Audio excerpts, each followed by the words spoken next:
So let's pivot to one of those great quarterbacks, Lamar Jackson. 15 touchdown passes this season, tied for second in the league, and he's the early front runner for the MVP. One of the keys to Lamar's growth has been his development as a pocket passer, and Browns defensive coordinator Jim Schwartz has noticed ahead of Sunday's matchup. He's gone from a run-first quarterback to a pass-first quarterback that can make plays with his feet. Has a lot more quick throws in there. There's been times in the past that he sort of zeroed in on one receiver. When you got good players, you want to zero in on one guy. But now he's spreading the ball around to a lot more people. Yeah, he is. I think that thing happened last year. I felt last year he had become an elite pocket quarterback, and I think this is just an extension of it. But I think it was very fair to say 3 years ago, he was, if he didn't see his first or second guy open, he was running. You see his head now go left to right, sweep through the field. He's really become something. Friday's a big day for injury reports. Yeah. So Zay Flowers hasn't practiced yet this week. He is very good. You like dynamic. Cleveland here. I don't know that I like Cleveland. I don't like tough. I'm going to do a Browns or pass, probably, right? I'm going to do a Joakim Noah. You like Cleveland? You've been to Cleveland? You vacation in Cleveland? Lamar's very good, but they've been on a roll, short week again after the Tampa. Remember, I was on Tampa and they were up 10-0. I almost sent you a text. Tom Buccaneers, here we go. And the next thing you know, it's like 34-10 Ravens. Betting against Baltimore is not good for your health right now. Listen, go back to last year. Nobody has blown out more good teams over the last 20 games in the NFL than Baltimore. Jameis Winston, is that an upgrade from Deshaun Watson? Well, it can't be a downgrade. That chair is. Deshaun's shot. It's over. Is firing this morning. Holy cow. All right, let's get to the final story. All right. There's a few things there. One, you go bet against the Ravens, by all means. Best of luck with that. J-Mac said it's not good for your health. It's not good because the fans are going to come after you more than anything. So by all means, I'm tempted to say, I like the Browns here just to see all the fire from the fans. To be clear, I do not. I got the Ravens.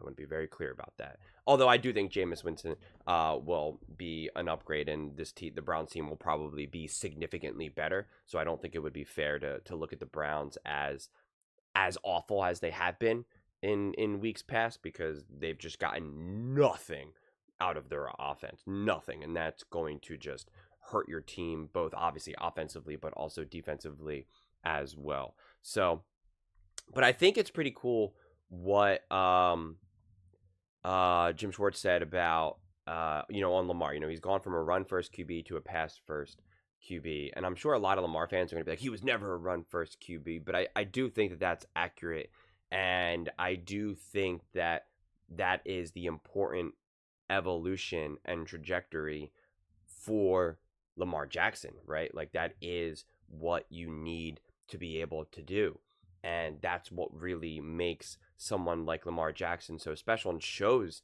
his evolution and his growth within the NFL. And it's important, right? It's really, really important to be able to do that if you want to reach the highest levels of success. Now, what's really going to be interesting is, how does Lamar continue to grow and get better, right? Because I think sometimes we're such a stat-driven fandom, or whatever it may be. And because I remember now years ago, I think it was whenever Lamar Jackson, I guess technically, statistically, had his best year. I think his first MVP or whatever. And there was the whole conversation of like, will he ever be able to do this again? Has he already peaked? And there was it was on Speak for Yourself, the old school one with Marcellus Wiley, Whitlock, like all that type of stuff. And they were having this whole debate, and they were just so lost in it, because they were just talking about like the numbers, and they were so obsessed with the numbers, as that always equates greatness. And they talk about how when someone hits like their highest numbers, right, that's your prime, and then it's like kind of down, and like that's just not the reality, right? Like, if you could say, hey, do you want this version of Lamar Jackson, or the Lamar Jackson a couple years ago, and again, technically maybe he put up better numbers, or last year's Lamar versus whatever, and it's just like, it's not always all about the numbers, right? It's so much more complicated than that, right?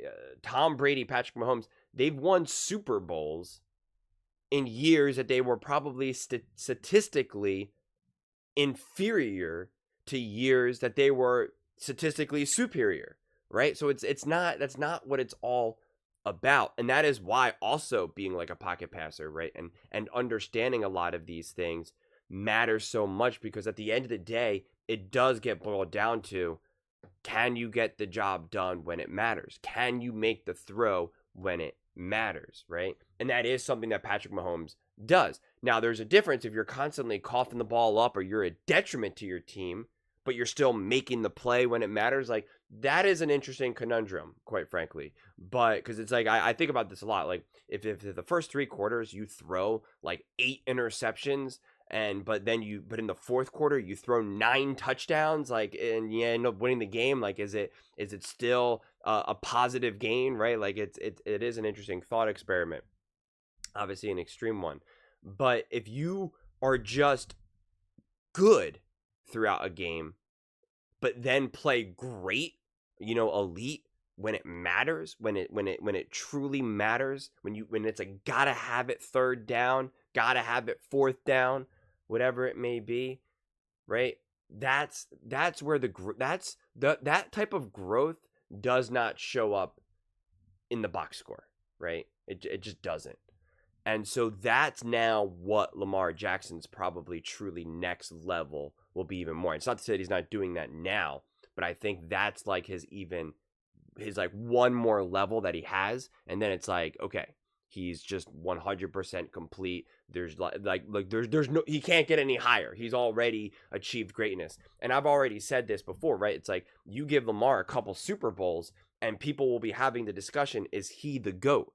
Right? If he wins a Super Bowl this year and next year, it's like, or, if he just wins 2 out of the next 3, it's just like, people will be like, is Lamar Jackson the GOAT? I really firmly believe that. I think even if he just wins this year, they'll be like, that'll be all the talk in the offseason. It'll be like, what does Lamar Jackson need to how many Super Bowls does he need to win to prove that he's the GOAT, right? Like, I really think those conversations will be had. So, to kind of continue to see Lamar grow is really exciting, but it is kind of the more frustrating thing. And this is why you can look at someone like an actual defensive coordinator who's studying Lamar and trying to understand who Lamar is, and he's not like, let me look at the box score. Okay, wow, he went 12 for 18.